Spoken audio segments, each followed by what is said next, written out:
We loved Naples.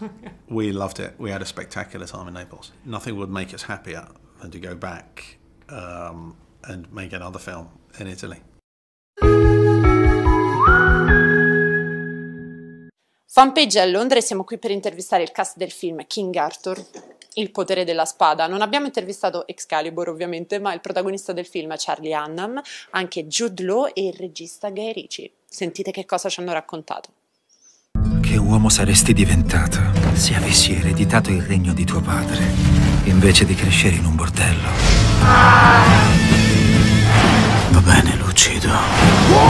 King Arthur, il potere della spada. Thanks. Like your ear. Oh, thank you. This is not just an origin story. This is a really brand new stories about King Arthur. And I was wondering why you did decide to tell this particular of King Arthur among all of them. Why did you decide this one? Because I wanted to get to the nub of the essence of the story. And to do that in a short period of time, within 2 hours, means that you have to take away a lot of other components. So it goes from being completely dependent to completely independent. And that's sort of a parable and the essence of storytelling in itself. Dove devo mettermi? Sulle mie ginocchia. Dove ti vuoi mettere? Mani sull'elsa, stupido.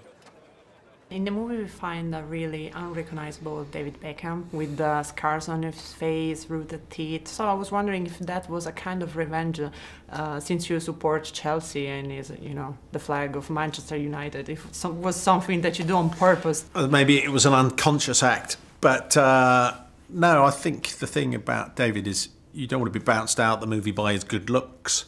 So I just think he's a very interesting character, and I wanted in some way to utilise what I see as his talent. So it will look too much similar to King Arthur, maybe, if you put without the scars. Yeah, they look like they fell out the same tree. Speaking about Londinium, something that I recognized was like a reference to the Colosseum, Ponte Vecchio of Florence. So I was wondering if in creating that city, you have been influenced by the time that you have spent in Italy for The Man from UNCLE. I have to tell you, we loved Italy. We loved Naples. We spent quite a lot of time in Naples, and we spent quite a lot of time in Rome. And nothing would make us happier than to go back and make another film in Italy. We loved Naples. We loved it. We had a spectacular time in Naples.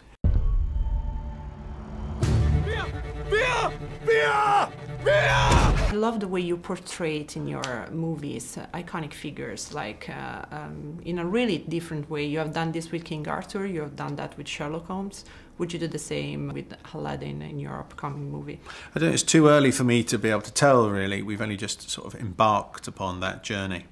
So we'll have to wait and see. L'uomo che ha estratto la spada dalla roccia! Il vostro legittimo re!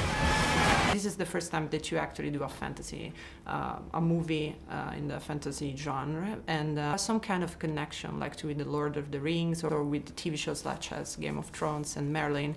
Also for the characters that you choose, the actors that you have choose to play in King Arthur. So I would to know if it's something that you do on purpose or something that was, you know, not on purpose. Yeah, I don't really know. I mean, you just draw from the reservoirs of what you've been influenced by, and you end up trying to come up with a concoction that feels fresh.